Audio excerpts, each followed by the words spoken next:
नमो ब्रह्मादिभ्यो ब्रह्म विद्या संप्रदायकर्तृभ्यो वंश ऋषिभ्यः नमो महद्भ्यः।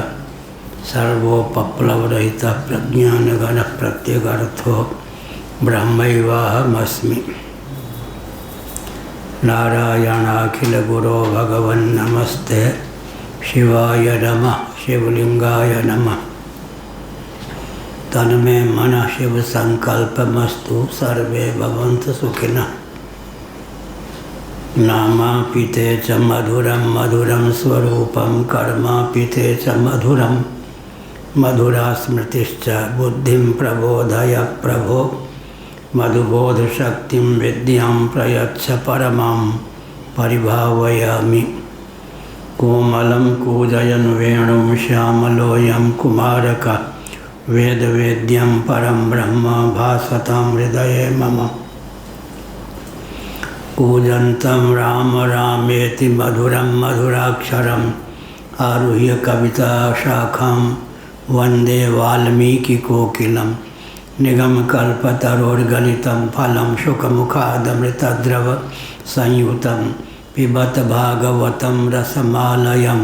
मुहुर्हो रसिका भुवि भावुकाः तृणादपि सुनिचेन तरोरपि सहिष्णुना। अमानिना मानदेन कीर्तनीय सदा हरि। नारायणाखिलगुरो भगवन् नमस्ते शिवाय नमः शिवलिंगाय नमः। तन्मे मनः शिव संकल्पमस्तु सर्वे भवन्तु सुखिनः।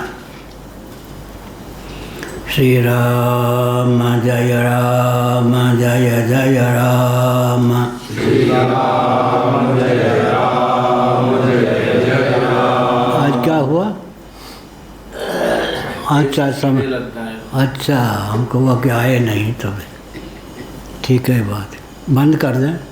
नहीं वहाँ नहीं लगे ठीक है। यहाँ नहीं लगता हैं यहाँ नहीं लगता है वहाँ आप बैठे कैसे लगे? पांडे हैं तब। श्री राम जय राम जय जय राम। श्री राम जय राम जय जय राम। श्री राम जय राम जय जय राम। श्री राम जय राम जय जय राम। धर्म की जय हो अधर्म का नाश हो प्राणियों में सद्भावना हो विश्व का कल्याण हो गौ माता की जय हो गोहत्या बंद हो भारत अखंड हो। सार्वभूत हृदय धर्म सम्राट श्री स्वामी करपात्री जी महाराज की जय हो श्री जगन्नाथ महाप्रभु की जय हो श्री बलभद्र महाप्रभु की जय हो भगवती सुभद्रा देवी की जय हो हर हर महादेव। चक्र सुदर्शन महाभाग की जय हो। वहीं आश्रम ले जाओ ठीक है। आप कौन सा ठीक है।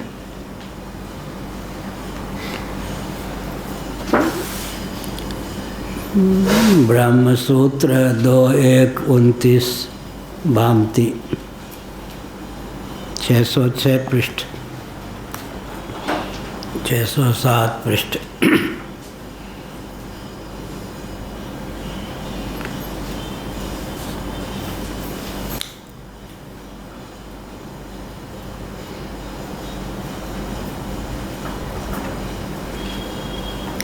प्रत्येकं च अनवयवानां कृष्णपरिणामे मूलोच्छेदप्रसंगः एकदेशपरिणामे वा सावयवत्वम् अनिष्टं प्रसज्येत।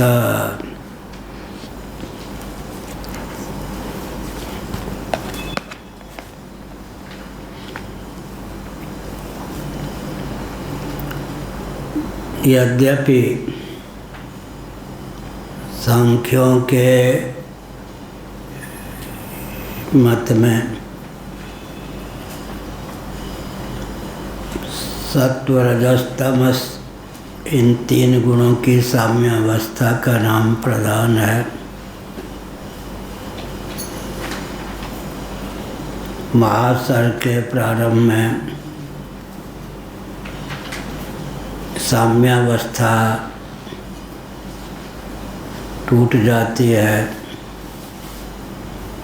तब सत्व रजस तमस 3 गुण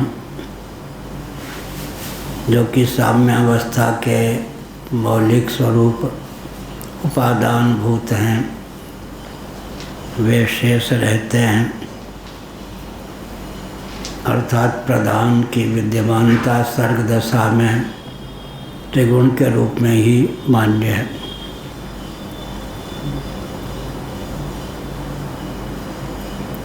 सत्व रजस तमस 3 अवयव हैं, 3 गुण हैं, लेकिन सत्व रजस तमस तीनों गुण निरवयव ही सिद्ध होते हैं। निरवयव वस्तुओं का पूंजीभूत स्वरूप या निरवयव वस्तुओं से मिलकर जिस प्रधान की निष्पत्ति मान्य है, उसको सावयव कह देने पर भी अंततः निरवयवत्व की प्रसक्ति इसलिए होती है क्योंकि तीनों गुण निरवयव ही हैं।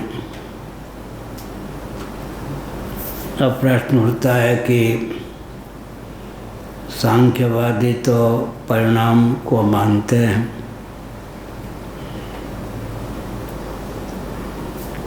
निरवयव जो गुण है त्रिगुण सत्व रजस तमस परिपूर्ण रूप से अगर परिणत हो जाते हैं तो शेष ही नहीं रहते, मूलोच्छेद ही मान्य होगा।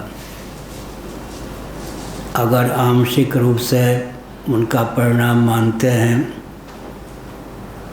तो सावयवत्व की प्रसक्ति होगी, जो कि सांख्यों को भी अभीष्ट नहीं है, अनभिमत ही है यह पर। इस प्रकार वेदांत प्रस्थान पर आक्षेप करने वाले जो सांख्यवादी हैं, समान वाचो युक्ति से उनके पक्ष में भी विसंगति प्राप्त है। अभिप्राय यह है कि न कदाचित अनिदृशम जगत, जो मीमांसक हैं, पूर्व मीमांसक, उनके मत में कभी ऐसा नहीं था कि जगत ऐसा नहीं था। न कदाचित अनिदृशम जगत, क्योंकि उनके यहाँ प्रलय की मान्यता ही नहीं है।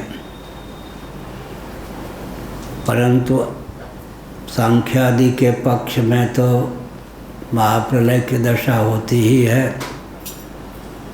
महाप्रलय की दशा में तीनों गुण साम्यावस्थापन्न होकर शेष रहते हैं,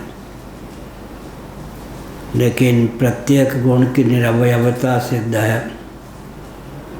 तो निरवयव पदार्थ संवेत हो जाएं तो भी वस्तुतः निरवयवत्व की हानि नहीं होती। अब सर्ग दशा में महदादि कार्य सिद्ध होते हैं। अगर गुण पूर्ण रूप से जैसे दूध दही का रूप धारण करता है तो फिर दही दूध के रूप में परिणत हो जाए संभव नहीं, अर्थात कारण भावापन्न हो जाए संभव नहीं। दूध का जो दही है परिणाम तो है, लेकिन दूध शेष नहीं रहता, अतः दही से पुनः दुग्ध की प्राप्ति नहीं हो सकती। परंतु सांख्यों के यहाँ भी विवर्त गर्भित परिणाम को ही माना गया है। ऐसी स्थिति में त्रिगुण सर्वतोभावेन परिणाम को प्राप्त हो जाएंगे।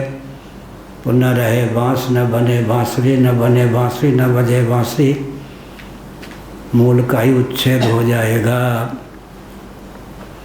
यदि अंशतः परिणत होंगे तो सावयवत्व की प्रसक्ति होगी। अभिप्राय क्या हुआ? सृष्टि की उत्पत्ति जिनको मान्य है उनके पक्ष में अनिर्वचनीय कार्य की उत्पत्ति सिद्ध है, अन्य कोई गति नहीं है। अगर कहें कि मीमांसकों को तो सृष्टि की उत्पत्ति ही अमान्य है, न कदाचित अनिदृशम जगत, कभी ऐसा नहीं था कि जगत ऐसा नहीं था, तो उनके यहाँ भी पृथ्वी आदि और उनके कार्य जो घटादि हैं उन पर विचार करें तो दृष्टिगोचरता के कारण सावयवत्व उनमें सिद्ध है ही, और सावयव होने के कारण कार्यत्व भी उनका प्रसक्त है, तो उनके कारण का अनुसंधान करना ही पड़ेगा। तो चरम कारण जो मानेंगे वह अगर सर्वतोभावेन परिणत हो गया तो लय की प्रक्रिया ही नहीं बनेगी। एक विलक्षण बात है, अवरोह क्रम से उत्पत्ति की सिद्धि होती है, आरोह क्रम से प्रलय की सिद्धि होती है। दोनों में अद्भुत विलक्षण है, तभी उत्पत्ति और प्रलय की प्रक्रिया सिद्ध होती है। विलक्षण क्या है? कारण अपने स्वरूप को तिरस्कृत न करता हुआ यथावत शेष रहता हुआ ही अपने से विलक्षण कार्य का उद्भावक सिद्ध होता है, तभी तत्व की संख्या में वृद्धि मान्य है। अगर कारण दूध से दही के समान ही परिणत हो जाए तो अंतिम कार्य पृथ्वी ही शेष हो, एकमात्र तत्व सिद्ध हो, तो फिर लय स्थान ही कोई सिद्ध ना हो। तो एक विचित्र बात है कि उत्पत्ति क्रम जो है, अवरोह क्रम है, उसमें उपादान यथावत शेष रहता हुआ अपने से भिन्न कार्य का जनक होता है। भिन्न कार्य का जनक होता है माने अपनी अपेक्षा सन्निकट सविशेष कार्य का उद्भावक सिद्ध होता है। निर्विशेषता की अवधि प्रधान से, प्रकृति से या माया शक्ति समलंकृत परमात्मा से एक गुण संपन्न आकाश की उत्पत्ति हो जाती है। शब्द रहित ब्रह्म से शब्द युक्त आकाश की उत्पत्ति हो जाती है, अनिर्वचनीय उत्पत्ति सिद्ध हुई। स्पर्श रहित आकाश से स्पर्श युक्त वायु की उत्पत्ति हो जाती है। आकाश अपने गुण के सहित वायु में अनुगत भी रहता है। रूप रहित वायु से रूपयुक्त अग्नि की उत्पत्ति हो जाती है। अग्नि में आकाश और वायु तथा इनके गुण की अनुगति रहती है। एक नियम है, गुण की अनुगति हो, गुणी द्रव्य की अनुगति न हो संभव नहीं है। किसी वाटिका में पुष्प विकसित है, वायु के योग से उसके गंध हम तक आप तक पहुंचती है या पहुंचता है। क्षेत्र के भेद से गंध को स्त्रीलिंग पुल्लिंग मान लेते हैं। तो प्रश्न उठता है कि द्रव्य का त्याग करके द्रव्य के बिना गुण की अन्यत्र पहुँच है क्या? तो नहीं, केवल गुण जो है द्रव्याश्रित हुए बिना गमन कर ही नहीं सकता। सुगंध नामक जो गुण हम आप तक पहुँच पाता है, तो उतने अंश में गुणों का जो अधिकरण जिसमें गुण संवेद समवाय संबंध से स्थित हैं, वह पुष्प का अंश भी हम आप तक पहुंचता ही है। द्रव्य का परित्याग करके गुण स्वतंत्र रूप से विहरण करे संभव ही नहीं है। तो निष्कर्ष क्या निकला? अगर आप वेदांत पक्ष को सदोष मानते हैं तो आपके पक्ष में भी समान दोष की प्राप्ति होगी। सावयवत्व को लेकर या कहा तो मूल का उच्छेद न हो तो कारण अपने स्वरूप में विद्यमान रहता हुआ कार्य का भी व्यंजक होता है। यह उत्पत्ति की प्रक्रिया हुई। सन्निकट सविशेषता की प्राप्ति का नाम उत्पत्ति है। कारण यथावत शेष रहता हुआ अपने से विशेषता युक्त कार्य का भी व्यंजक होता है। लेकिन प्रलय की प्रक्रिया में कार्य सर्वतोभावेन कारण भावापन्न हो जाता है। अपने गुण को पृथक से शेष नहीं रखता, स्वयं को भी पृथक से शेष नहीं रखता। ऐसा मानने पर ही प्रलय की प्रक्रिया सिद्ध होगी, नहीं तो प्रलय और सर्ग की प्रक्रिया में एक रूपता मानने पर प्रलय की सिद्धि ही नहीं होगी। या इस प्रकार का ज्ञान विज्ञान होगा तभी सनातन संप्रदाय की सिद्धांत की रक्षा होगी। इसलिए अपने कल्याण के लिए और सत संप्रदाय के संरक्षण के लिए ब्राह्मणों को विशेष प्रयत्न करना चाहिए। सदाचार संयम से संपन्न ब्राह्मणों का जीवन हो। इतने से काम नहीं चलेगा, वो तो मूल पूंजी है, मूलधन है। ब्राह्मणों का काम और क्या है? सूत्र शैली में प्राप्त जो ज्ञान विज्ञान उसको विशद करना और विस्तृत ज्ञान विज्ञान को समास या सूत्र शैली में प्रकट करना। व्यास को समास, समास को व्यास, और कालक्रम से विकृत ज्ञान विज्ञान को विशुद्ध करना। बौद्धादि के चपेट में आकर जो वैदिक सिद्धांत विकृत कर दिया गया उसको विशुद्ध करना और कालक्रम से विलुप्त ज्ञान विज्ञान को तपोबल से उद्भासित करना। यह सब ब्राह्मणों का दायित्व है। केवल पेट भरना, परिवार पोषण तक सीमित रहना, इससे ब्राह्मणत्व की रक्षा नहीं हो सकती। इतना दायित्व हो गया। सदाचार संयम संपन्न जीवन हो ही सूत्र शैली में प्राप्त जो ज्ञान विज्ञान उनको विशद करने की क्षमता हो।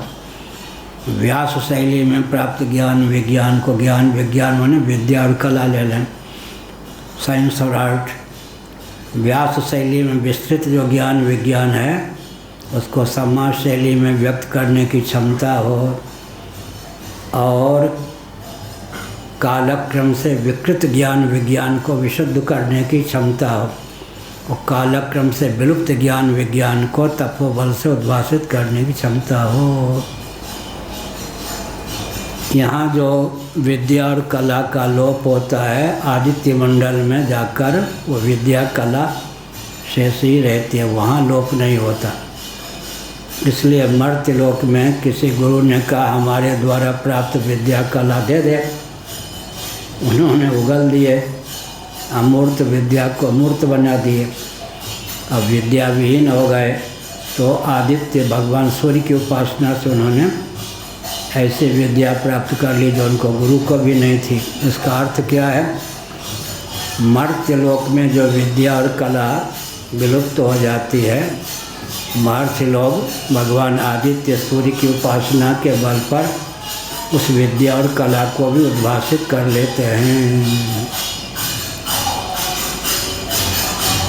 यहीं नीचे के तल में रहते होंगे। दूसरे दिन हमको छत्तीसगढ़ की यात्रा करनी थी। उससे एक दिन पहले रात्रि में अकेले बैठा था। उन दिनों कंप्यूटर से पाला नहीं पड़ा था। अब तो कंप्यूटर के साथ होता हूँ, अकेले भी ग्रंथ लिखता रहता हूँ। यह नहीं कि इधर की बात सुनूँ या देखूँ।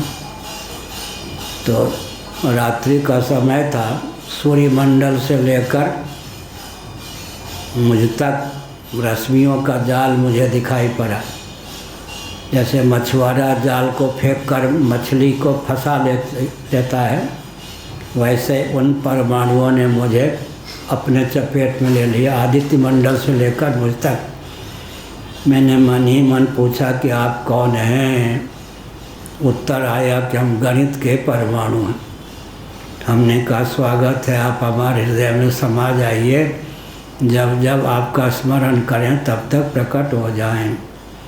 अनुमान से ऐसा लगता है कि 1,00,000 पृष्ठों की गणित की सामग्री ऐसी है भगवान सूर्य के दी हुई, जो मर्त्य लोक में अन्यत्र नहीं है। इसलिए जो विद्या और कला यहाँ विलुप्त हो जाती है, उसको भी उद्भाषित करने के लिए ब्राह्मणों को तत्पर रहना चाहिए। आदित्य भगवान सूर्य की उपासना के द्वारा, परमात्मा तत्व की उपासना के द्वारा उसे अभिव्यक्त करना चाहिए। ब्राह्मणों का यह दायित्व होता है। इसलिए ऋषि लोग होते मंत्र दृष्टा, मंत्र के कर्ता न कहकर उनको दृष्टा माना गया। तो विद्या और कला की भी उद्भावना होनी चाहिए, ताकि इस कलिकाल में भी ज्ञान विज्ञान की धारा प्रवाहित हो।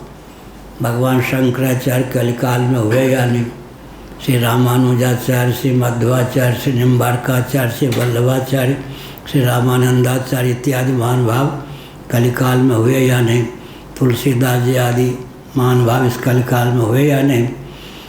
युग की गति अगर स्तंभित करने वाले आचार्य न होते तो न जाने कलयुग कितना उपद्रव करता, उत्पात करता। इसलिए हमने संकेत किया। अब तथाणुवादिनोपि इति, अणुवादी हैं।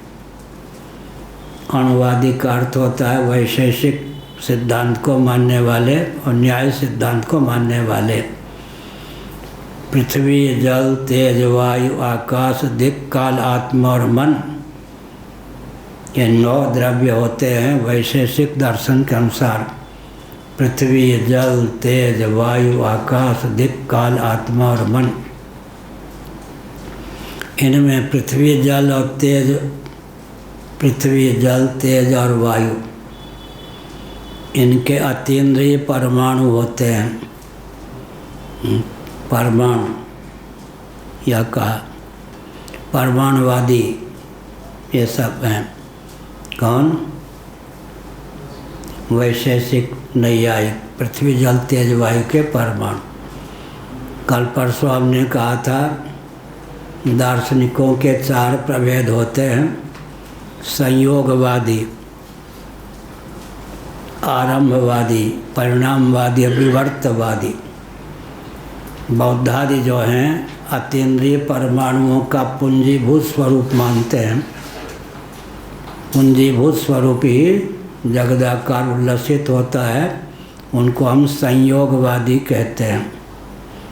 परमाणु संयुक्त होकर विस्तृत आकार को के उद्भाषक होते हैं। ये क्या हो गए? संयोगवादी। नैयायिक वैशेषिक जो हैं ये आरंभवादी हैं, कार्य के आरंभक होते हैं। 2 परमाणु मिल जाएं तो दोनों के आरंभक, ऐसे आरंभवादी होते हैं। सांख्यवादी परिणामवादी होते हैं और वेदांती परिणामवादी होते हुए भी विवर्तवादी होते हैं। संयोगवाद, आरंभवाद, परिणामवाद, विवर्तवाद, ये 4 वाद दर्शन प्रस्थान में सिद्ध हैं। विवर्त सबसे सूक्ष्म है, कठिन है। विवर्त माने वस्तु में किसी प्रकार का परिवर्तन न होकर वस्तु अन्य रूप में उल्लसित विलसित हो।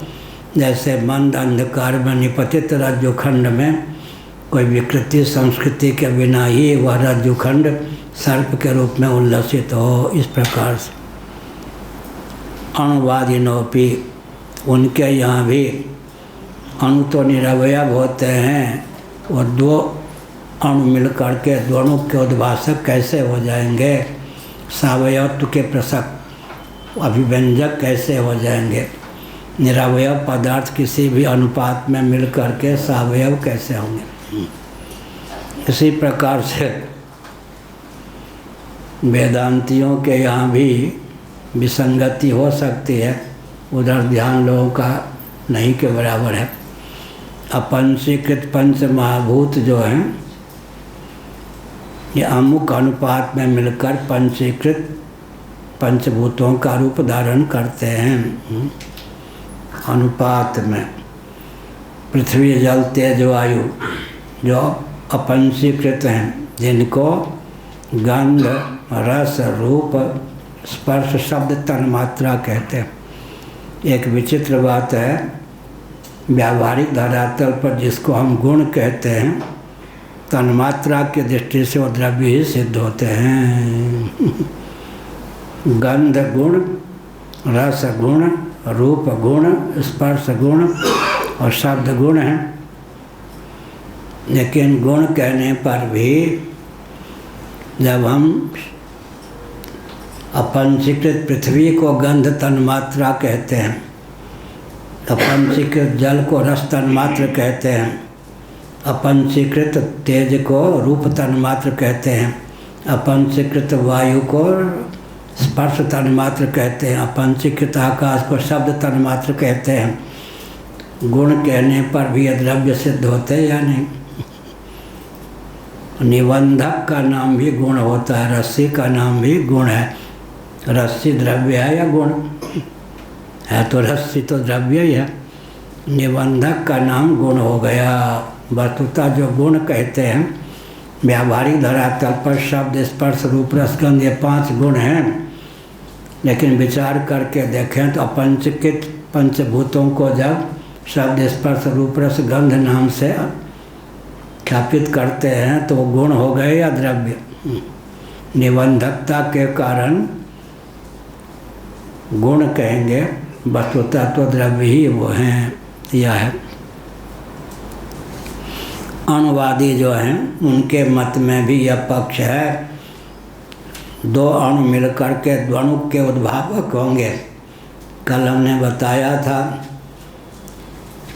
संकीर्ण से विस्तृत की उत्पत्ति परिच्छिन्न परमाणु से परिमाण से विस्तृत परिमाण की अभिव्यक्ति अणुवाद में है, आरंभवाद में है।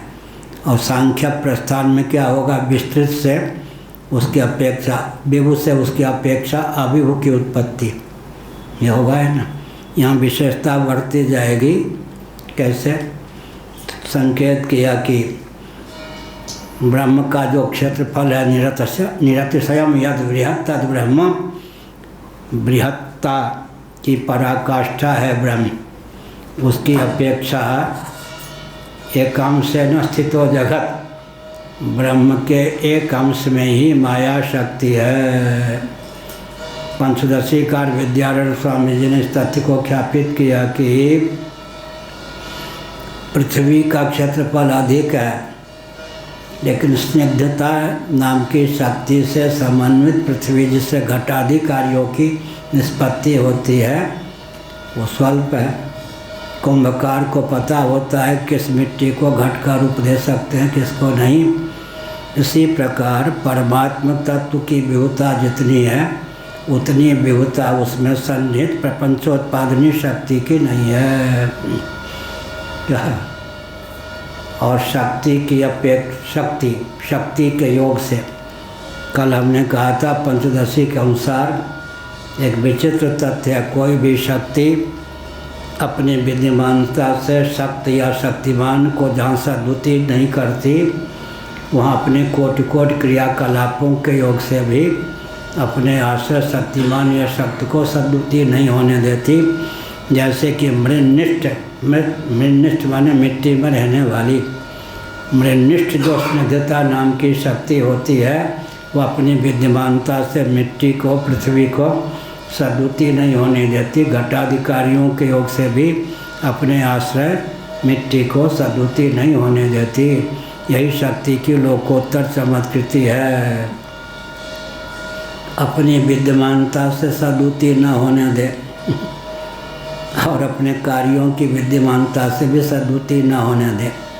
हमारे पूज्य गुरुदेव स्वामी करपाती जी महाराज हमको पढ़ा रहे थे। उन्होंने कहा वेदांत प्रस्थान में शंकराचार्य महाभाग के अनुसार आत्म तत्व व्यापक होता हुआ एक है। व्यापक होता हुआ एक क्यों? तो शंकराचार्य ने लिखा औपाधिक भेद से जब काम चल सकता है तो स्वाभाविक भेद मानने की क्या आवश्यकता है। आकाश में घटाकाश मठाकाश इत्यादि औपाधिक भेद हो सकता है तो स्वाभाविक भेद मानने की क्या आवश्यकता है। तो शंकराचार्य महाभाग आत्मा को व्यापक मानते हैं, उसमें औपाधिक भेद मानते हैं, स्वाभाविक नहीं। अन्य जो दार्शनिक हैं, विचित्र बात है, श्री वैष्णव प्रस्थान आदि को छोड़ दें तो जितने दार्शनिक हैं छह दर्शन की दृष्टि से आत्म तत्व व्यापक ही है। अन्यों के यहाँ व्यापक होता हुआ आत्म तत्व असंख्य है। असंख्य क्यों माना? एक के बद्ध से अन्यों में बद्धता की प्रसक्ति न हो जाए, एक के मोक्ष से अन्यों में मुक्तत्व की प्रसक्ति न हो जाए। बंधन मोक्ष को लेकर एक को बंधन मोक्ष को लेकर विसंगति न हो जाए, इसलिए असंख्य आत्म तत्व है। लेकिन सब के सब आत्म तत्व उनके मत में, छह दार्शनिकों के मत में क्या हो जाते? विभु ही हैं। पूज्य गुरुदेव ने कहा नाखून के अग्रभाग में असंख्य आत्मा है इन दार्शनिकों के अनुसार। हम तो बच्चे ही ठहरे, हमने पूछ दिया एक आत्मा दूसरी आत्मा को धक्का नहीं देती क्या? महाराज खूब हंसे। थोड़े कुपित होते थे महाराज तो क्या ऐसा चश्मा यूँ किया नहीं कि सामने वाले की बस सब खत्म। महाराज ने चश्मा उठाया क्या तो बस, और कितना भी विद्वान हो सब कांपने लग जाते थे। नहीं तो बहुत प्रसन्न हुए, वो फिर ताली बजा दी। फिर उन्होंने क्या अद्भुत ज्ञान दिया। उन्होंने कहा व्यापक वस्तु जगह नहीं छेपती। देशकृत परिच्छेद शून्य है ना, हमको सब कुछ मिल गया। कोई कहे कि मैं रहूँगा तो ये नहीं, ये रहेंगे तो मैं नहीं, इसका मतलब उसके मस्तिष्क में संकीर्णता है ना। व्यापक वस्तु जगह नहीं छेपती। जिसका व्यक्तित्व व्यापक होता है वो जगह नहीं छेपता, अन्यों को भी प्रश्रय देता है।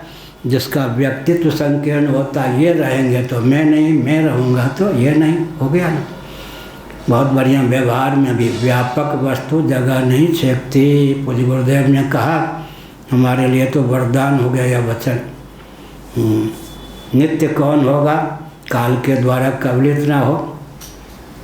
विभु कौन होगा? देश के द्वारा, देशांतर के द्वारा कबलित न हो। और कालकृत देशकृत वस्तु शून्य, कालकृत भेद शून्य, कालकृत देशकृत वस्तुकृत भेद शून्य, सर्वाधिष्ठान सर्वोपादान सर्वरूप हो। तो ऊपर से लेंगे तो वस्तुकृत परिच्छेद शून्य तत्व है, और देशकृत और कालकृत परिच्छेद शून्य अनिवार्य है। और देशकृत वस्तुकृत परिच्छेद शून्य अगर है तो नैयायिक वैशेषिकों के मत में विचार करें तो नित्य अवश्य है। ऊपर से नीचे लेंगे तो हमने संकेत किया कि आत्म तत्व क्या है? विभु है। यहाँ पर कहा अणुवादी नौपी, जो अणुवादी हैं उनके यहाँ पृथ्वी जल तेज वायु के परमाणु होते हैं, अतीन्द्रिय होते हैं, वे भी मिल कर के विभुता के ख्यापक हो जाते हैं। संकीर्ण से विभु की निष्पत्ति आरंभवाद में है।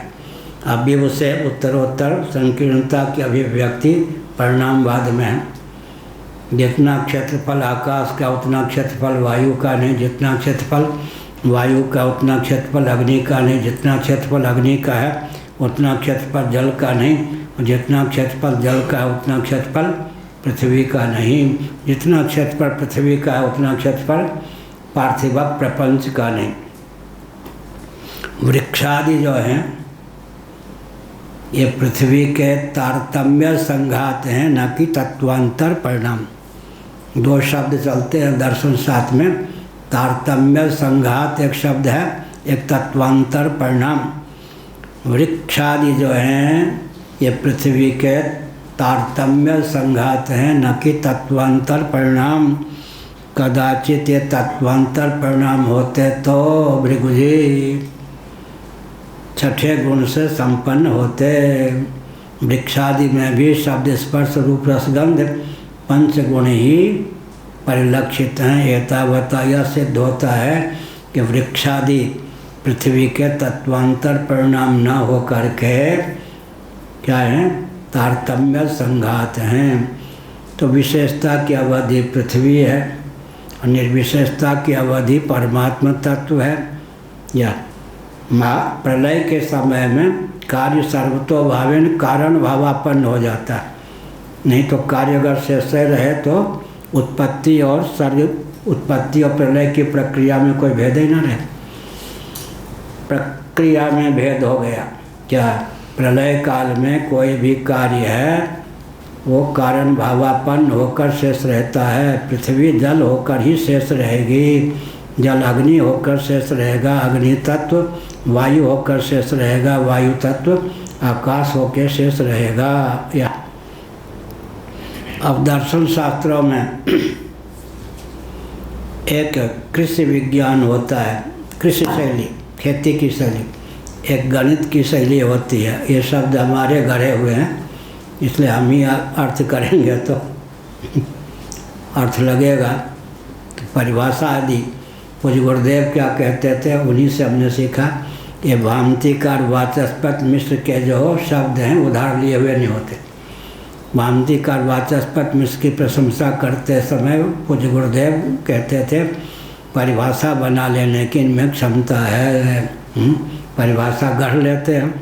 वस्तु तत्व का ज्ञान है तो किसी भी विषय में परिभाषा गढ़ लेना उधार लिए हुए भाव नहीं होते। तो इन्हीं पूज्य गुरुदेव के इस वाक्य के आधार पर भामती प्रस्थान का अध्ययन करके हमने भी ये प्राप्त किया कि परिभाषा बनाने की क्षमता होनी चाहिए। अगर वस्तु स्थिति का ज्ञान है तो परिभाषा रचना की क्षमता भी होनी चाहिए।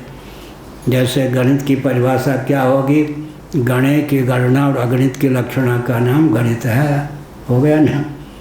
गणे माने काउंटिंग का विषय, गणे की गणना और अगणित की लक्षणा का नाम गणित है। अब गणित पर ही हमारी धारा न चल जाए। भीष्म जी का महाभारत में वचन है, सृष्टि है तो समझना चाहिए कि संख्या की सीमा में ही कोई वस्तु है। असंख्यात उत्पन्न वस्तु असंख्य हो संभव ही नहीं है। मानव बुद्धि की सीमा का अतिक्रमण करने के कारण किसी को हम कहते असंख्य, अगणित। वस्तुतः सृष्टि है तो गणित क्या गणना की सीमा में ही है। महाभारत में भीष्म जी ने इस तथ्य को उद्भाषित किया है। लेकिन मानव बुद्धि गम्य ना हो तो उसी का नाम अगणित हो जाता है। अगणित माने गणित की गति ना हो, उसी का नाम संख्य नहीं असंख्य हो जाता है। अंत में संख्या और गण का एकत्व हो जाता है और गणित पर ही धारा न चल पड़े। यह कहा अभी जो कहा गया, पूछिए महात्मा जी। यहाँ प्रकृति और पुरुष की विभुता में तारतम्य जो है उसमें प्रकृति की विभुता अव्वल है, पुरुष जो है उसकी विभुता अधिक व्यापक है। उसका हेतु कौन होगा, कैसे उसको समझ सकते हैं? बताया ना, दृष्टांत भी दिया ना। घटोत्पादनी शक्ति से समन्वित समग्र पृथ्वी नहीं है। पृथ्वी का क्षेत्रफल जितना है उतने में स्निग्धता नाम की शक्ति भी सन्निहित हो ऐसा नहीं है। इसलिए कुंभकार इत्यादि जहाँ की मिट्टी से घट आदि कार्य नहीं बन सकते, वहाँ मिट्टी में फिर अतिरिक्त स्निग्धता आदि का आधान कृत्रिम विधा से करके वहाँ की मिट्टी से बने बालू इत्यादि से भी घट आदि बना लेते हैं। इसलिए शक्ति का कार्य होगा। और शक्ति के अतिरिक्त भी मुक्तोपसिप्य ब्रह्म को कहा गया। मुक्तोपसिप्य ब्रह्म को कहा गया अर्थात तत्वज्ञ जो होते हैं कहीं भी उनको मुक्तोपसिप्य ब्रह्म की उपलब्धि हो सकती है, परंतु नियम है जैसे पृथ्वी में, पृथ्वी अब कोई कहेंगे पृथ्वी है तो गंध नामक गुण अवश्य है, पृथ्वी है तो अर्थात द्रव्य जो है गुण रहित हो जाए ऐसा संभव नहीं, ऐसा कहते हैं। लेकिन गीता में एकांशेन स्थितो जगत का अर्थ क्या हुआ? मुझे परमात्मा के एक अंश में। पूज्य स्वामी अखंडानंद भाई ने बहुत बढ़िया गणित की दृष्टि से बताया, अगर कोई कह दे आकाश के 18वें खरवें या इतने अंश में भारत है या विश्व है, तो उसको उतने से गुणा करके आकाश का क्षेत्रफल जाना जा सकता है। अगर कोई कह दे कि परमात्मा के इतने अंश में प्रपंच है तो परमात्मा असीम सिद्ध नहीं होगा। इसलिए एकांशेन स्थित हो जगत, मुझे परमात्मा तत्व के एक अंश में जगत है, अर्थात अतिरिक्त अंश विशेष है। अब उसी को कहा नाम रूप और अस्थि भांति प्रिय। नाम रूपात्मक जगत हो गया, अस्थि भांति प्रिय रूप परमात्मा तत्व हो गया। अर्थात शक्ति की विद्यमानता, शक्तिमान का जितना क्षेत्र होता है उतने में शक्ति विद्यमान हो यह नहीं कह सकते, क्योंकि शक्ति के से अतिक्रांत भी तत्व शेष रहेगा, तभी तत्व की उपलब्धि होगी, यह अभिप्राय। यस विभू पदार्थ में कैसे घटाएंगे इसको? विभू में ही तो घटाएंगे ना। पृथ्वी सावयव है, इसमें मान सकते हैं। पृथ्वी सावयव है, जल भी सावयव है, अग्नि भी सावयव है, वायु भी सावयव है, जो उत्पन्न हो सब सावयव है। तो ब्रह्म भी सावयव है, जिससे उत्पत्ति हो उसको भी अगर सावयव कहेंगे, कहीं न कहीं अगर हम कहेंगे सावयव की उत्पत्ति निरवयव से होती है, कौन सा दोष होगा? बलतो व्याघात। अगर कहेंगे सावयव के मूल में सावयव होता है तो आत्माश्रय दोष होगा, अन्योन्याश्रय दोष होगा, चक्रक दोष होगा, अनवस्था दोष की प्राप्ति हो गई। ये सब कहीं न जाए का कहिए, देखत तब रचना विचित्राती, सब मुझे मन ही मन रही है। क्या कहा हमने? ये कहा कि अगर सावयव के मूल में निरवयव को मानेंगे, अगर हम कहेंगे कि सावयव के मूल में निरवयव है तो वरतो व्याघात दोष, गुण के मूल में अगुण है तो वरतो व्याघात दोष, गुण सगुण के समाश्रित ही रह सकता है। कहाँ लिखा? पंचदशी। तो वरतो व्याघात दोष हो गया। अगर कहें कि गुण के मूल में सगुण है, सगुण से स हटा दें तो क्या रह जाएगा? गुण। गुण के मूल में सगुण है तो फलतः गुण के मूल में गुण ही सिद्ध हुआ। तो इसका मतलब क्या हुआ? कोई गुण का परम आश्रय सिद्ध ही नहीं होगा। इसलिए चरम तत्व जो होगा वो निर्गुण ही होगा। क्रिया के मूल में क्रिया मानेंगे तो सबकी नश्वरता सिद्ध होगी। कहाँ लिखा है? मांडू के कार्य का क्या वचन है? जात्या भाषम चला भाषम वस्तुआ भाषम तथा वचा अजाचल वस्तुत्वम विज्ञानम शांतम अद्वयम। बहुत बढ़िया कार्य का है गौड़पादाचार्य महाभाग के द्वारा विरचित। जात्या भाषम, जाति नहीं है, जाति का आभास ही है। जात्या भाषम वस्तुआ भाषम, जात्या भाषम चला भाषम, चल क्रिया, क्रिया का आभास ही है। जात्या भाषम चला भाषम वस्तुआ भाषम तथैवता, वस्तुआ भाष पर गुण गुणी भाव वो भी नहीं है। तो वस्तु स्थिति क्या है? अजाचल वस्तुत्वम विज्ञानम शांतम अद्वयम। जाति का आभास ही है जात्या भाषम। अब जात्या भाषम जन्म का, जन्म है किसी का, सत से सत की उत्पत्ति, सत से असत की उत्पत्ति, सत से सत की उत्पत्ति, असत से सत की उत्पत्ति, असत से असत की उत्पत्ति, असत से सत की उत्पत्ति, सत से सत की उत्पत्ति, सत से असत की उत्पत्ति, सत से सदसत की उत्पत्ति के 9 ही प्रकार होते हैं। मांडू के कारिकाकार गौड़पादाचार्य जी ने बताया, मेरी लाचारी है, बोलने में इतना आनंद आता है कि मुँह लुआब से भर जाता है। रसगुल्ला पाने पर भले ही न भरे, बोलने से मुँह लुआब से भर जाता है। शब्द का जो आनंद है बहुत रस लेता है मन। हमने क्या कहा, इसलिए अंत में कोई न कोई गुण के मूल में गुण नहीं मानेंगे तो बदतो व्याघात, और समस्त अगर सगुण मानेंगे, सगुण में भी गुण तो है ही, गुण के बिना किसी पदार्थ की संज्ञा सगुण कैसे होगी। गुण के मूल में गुण ही मानते जाएंगे तो आत्माश्रय दोष, अन्योन्याश्रय दोष, चक्रक दोष, अनवस्था दोष, 1 और 3 एक हो जाएं। ए बी सी, ए भिन्न है बी के, ए से भिन्न है बी, बी से भिन्न है सी, लेकिन सी और ए एक हो गया तो अलजेब्रा के अनुसार क्या हो गया, चक्र खुल जाएगा। फिर ए बराबर सी हो जाएगा। ये अगर बी के बराबर है तो आत्मा से, और 3 को लेकर फिर ए बी सी, सी बराबर 1 है तो क्या हो गया, और कहीं कोई बराबर नहीं है तो अनवस्था दोष। अनंत तक पहुँचते जाओ, इसलिए क्या हुआ, जात्याभासम चलाभासम वस्तुआभासम तथैव च अजाचल वस्तुत्वम विज्ञानम शांत मद्वयम। जाति का आभास ही है, क्रिया का आभास ही है, वस्तु का गुण गुणी भाव का भी आभास ही है। जात्याभासम चलाभासम वस्तुआभासम तथैव च, वस्तु स्थिति क्या है, अजाचल वस्तुत्वम, अज अचल अवस्तु माने गुण गुणी भाव से रहित तत्व ही शेष है, बाकी ये सब आभास हैं। तथा अणुवादी नोपीति, अणुवादी जो होते हैं, 2 अणु दोनों तो निरवयव हैं, उनके योग से द्वणु की निष्पत्ति होती है, और 3 के योग से फिर तेसरेणु की उत्पत्ति हो जाएगी, तो परिमाण में वृद्धि होती जाएगी।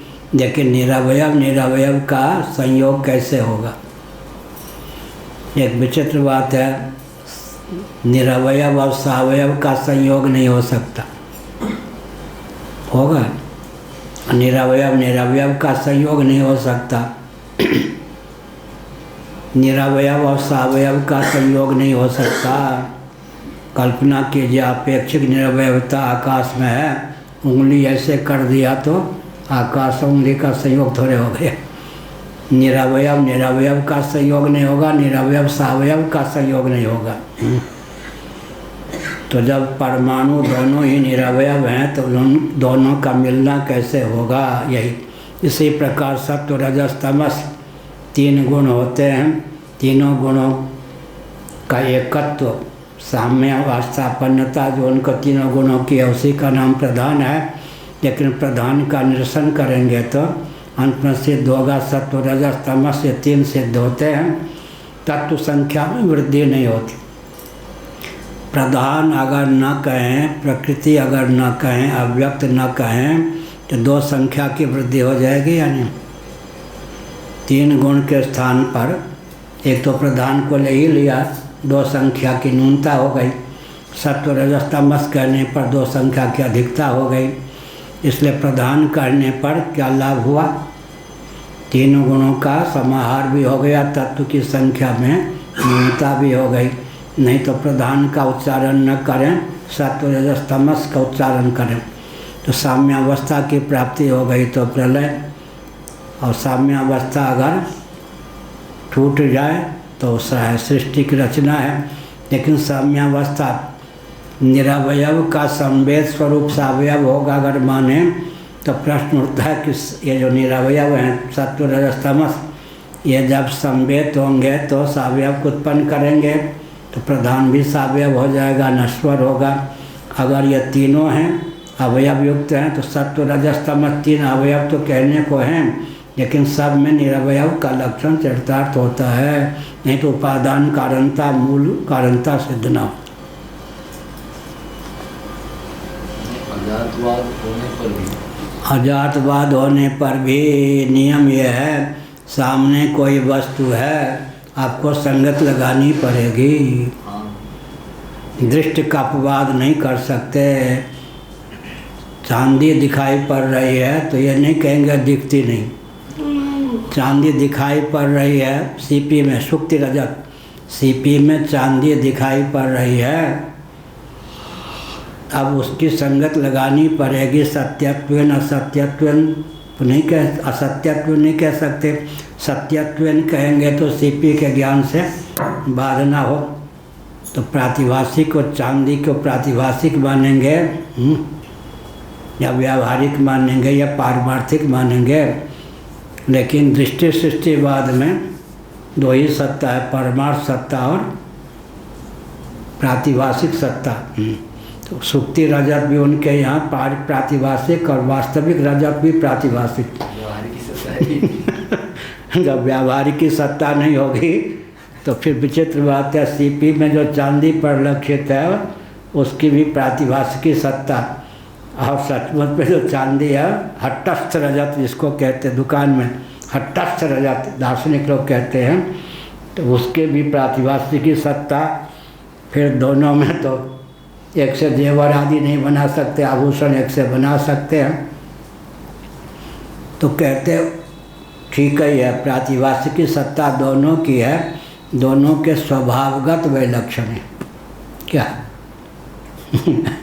स्वभाव को लेकर के उत्तर दिया, उसका स्वभाव ऐसा है, इसका स्वभाव ऐसा है, इसलिए प्रातिभाषिक सत्ता दोनों की हो गई, सुक्ति रजत के भी और इसके हट्टस्थ रजत के भी। प्रातिभाषिक सत्ता होने पर भी एक का स्वभाव ऐसा, एक का स्वभाव ऐसा है, क्योंकि स्वभाव पशु तो हैं बहुत से, पशुओं में भी स्वभाव का भेद है, वस्तु तो बहुत से हैं, स्वभावगत भेद को लेकर संगति है। प्रातिभाषिक सत्ता में भी सुक्ति रजत भी प्रातिभाषिक, हट्टस्थ रजत भी प्रातिभाषिक, एक का स्वभाव ऐसा, एक का स्वभाव ऐसा है, स्वभावगत भेद को लेकर के फिर दृष्टि सृष्टिवाद में एक जीववाद में संगति साधी जाती है। क्या हुआ और कुछ?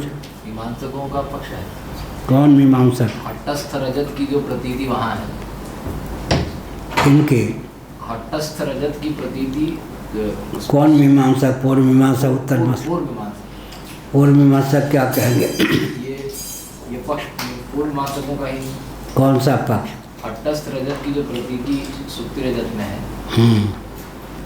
और इसी प्रकार विशिष्टाद्वैतवादी भी यही बोल देते हैं कि हाँ, तो विशिष्टाद्वैतवादियों का अद्वैतवादी से शास्त्रार्थ हुआ एक राज्यसभा में, वो कह देते हैं नित्य जो। हाँ ठीक है। तो राजा के जो पंडित थे, राजा के जो पंडित थे वे अद्वैतवादी थे, विशिष्टाद्वैतवादी उनसे शास्त्रार्थ करने आए। राज पंडित दुर्बल शास्त्रार्थ में सिद्ध हुए, तो राजा से कहा, विशिष्टाद्वैतवादी ने सुक्ति रजत को सत्य सिद्ध किया, राजन हम विजयी हुए, शास्त्रार्थ में उपहार चाहिए। उन्होंने कहा लिखा लीजिए हमसे, ए मुनीम जी पट्टा लिख के दो, हमारे राज्य की सीमा में जितने सुक्ति रजत हैं इनको उपहार के रूप में दे दिया जाए, कोई रोक टोक नहीं। शास्त्रार्थ जीतने पर भी हाथ में क्या लगा, शास्त्रार्थ जीतने पर भी सुक्ति रजत जितना हमारे राज्य में है सब इनको उपहार के रूप में दे दिया जाए, बस जीता हुआ भी हार गए। यानी इसलिए विशिष्टाद्वैत श्री निम्बार्क संप्रदाय की बात हमने कही। भगवद गीता के 13वें अध्याय का जो दूसरा श्लोक है, क्षेत्र क्षेत्रज्ञयोरेव मंत्रम ज्ञान चक्षुषा भूत प्रकृति मोक्षम च ये विदुर्यांति ते परम अंतिम श्लोक है। क्षेत्रज्ञम चापि माम विद्धि सर्वक्षेत्रेषु भारत, निम्बार्क संप्रदाय में। पर जो केशव कश्मीरी जी की टीका है गीता के 13वें अध्याय के दूसरे श्लोक पर, उन्होंने प्रश्न उठाया कि विशेषण है विशिष्टाद्वैत के अनुसार जीव जगत दोनों ईश्वर के विशेषण हैं। तो विशेषण जो होता है व्यावर्तक होता है, जैसे नील कमल कहेंगे सजातीय, रक्त कमल इत्यादि का व्यावर्तन नीलपद ने किया या नहीं? नील कमल कहने पर नील विशेषण ने क्या किया? सजातीय जो अन्य कमल हैं उनका व्यावर्तन कर दिया। इस प्रकार से व्यावर्तक होता है विशेषण। अब प्रश्न होता है कि जीव और जगत दोनों परमात्मा के विशिष्टाद्वैत सिद्धांत के अनुसार विशेषण हो गए तो व्यावर्त्य कुछ नहीं रहा। किसका व्यावर्तन अपनोदन करेंगे? व्यावर्त्य का अभाव हो जाने पर विशेषण संज्ञा ही चरितार्थ नहीं हुई। क्या हुआ? किसने कहा? केशव कश्मीरी जी ने। कहाँ लिखा? भगवद गीता के 13वें अध्याय के दूसरे श्लोक के भाष्य में केशव कश्मीरी निम्बार्क संप्रदाय के आचार्य ने लिखा कि व्यावर्त्य आपके यहाँ कोई नहीं है। अब विशेषण अगर कहें, एक विशेषण दूसरे का सुंदर न्याय से दोनों का नाश हो जाएगा। इसलिए व्यावर्त्य आपके यहाँ कुछ है ही नहीं, विशेषण कहना ही व्यर्थ है। अब शंकराचार्य महाभाग ने क्या प्रश्न उठाया? सत्यम ज्ञान अनंतम ब्रह्मम। व्यावर्त्य जो हैं, जगत व्यावर्त्य है, वो अनित्य दिखाई पड़ता है, अचित परिलक्षित होता है, दुखप्रद परिलक्षित होता है। क्योंकि व्यावर्त्य तीन हैं, इसलिए तीन का व्यावर्तन करने के लिए सत्यम ब्रह्म, ज्ञानम ब्रह्म, आनंदो ब्रह्म, आनंदम ब्रह्म कहा गया। दोनों बनता है, आनंदो ब्रह्म भी कह सकते हैं, आनंदम ब्रह्म भी कह सकते हैं। तो बौद्धों का पक्ष यह है कि सत्यम कहने पर स्वतंत्र कोई अर्थ का आधायक सत्यम विशेषण नहीं होगा। असत का व्यावर्तन करके सत्य विशेषण अपनी शक्ति को समाप्त कर देगा। अगर कहें घट तो घट का अर्थ होगा बौद्ध प्रस्थान में अघट का व्यावर्तन करके घट कोई अपने अर्थ का पृथक से प्रतिपादक नहीं होगा। ये सब शास्त्रार्थ है। तो हमने क्या कहा? विशेषण व्यावर्तक होता है। शंकराचार्य ने लिखा सत्यम ब्रह्म। यहाँ पर असत्य का व्यावर्तन कर दिया तो कुछ बचा ही नहीं, शक्ति उसके विशेषण की फ्यूज हो गई, नष्ट हो गई। वो तत्व का लक्षक तो बनेगा नहीं। इसलिए शंकराचार्य ने कहा सत्यम ब्रह्म, ज्ञानम ब्रह्म, आनंदो ब्रह्म, आनंदम ब्रह्म कहने पर विशेषण व्यावर्तक होकर ही अपनी शक्ति को समाप्त कर दे। ऐसा नहीं, स्वार्थ का समर्पक भी होता है। हो गया? विशेषण केवल व्यावर्तक हो तो सत्यम ब्रह्म में असत्य के व्यावर्तन में ही सत्य विशेषण का उपयोग हो जाए। ज्ञानम ब्रह्म में अज्ञान अचित पदार्थ के व्यावर्तन में ही ज्ञानम शब्द की शक्ति समाप्त हो जाए। तो व्यावर्तन के बाद भी जो विशेषण होता है लक्ष्य का समर्पक भी होता है। इस प्रकार शंकराचार्य महाभाग ने तैत्तिरीय उपनिषद के भाष्य में सत्यम कहने पर अब विशुद्धाद्वैत में क्या हुआ? विशुद्धाद्वैत में भगवदीय स्वात्म वैभव, भगवदीय स्वात्म वैभव मायावाद से आगे आएगा। वेदांतियों को मायावादी भी कहते हैं, ब्रह्मवादी भी कहते हैं। वेदांती स्वयं को भी केवल मायावादी ही नहीं ब्रह्मवादी भी कहते हैं। तो विशुद्धाद्वैत का अर्थ क्या हुआ? काश्मीरी शैवों का जो सिद्धांत है उसमें जिसको शिव कहा गया उसी को विशुद्धाद्वैत वल्लभाचार्य जी ने पुरुषोत्तम कह दिया। सिद्धांत जो केतुअं काश्मीरी शैवों वाला ही वल्लभ संप्रदाय में है। नाम का भेद हो गया, वहाँ कहते हैं शिव, यहाँ कहते हैं पुरुषोत्तम। और श्री वल्लभ संप्रदाय को रुद्र संप्रदाय के अंतर्गत ही माना भी जाता है।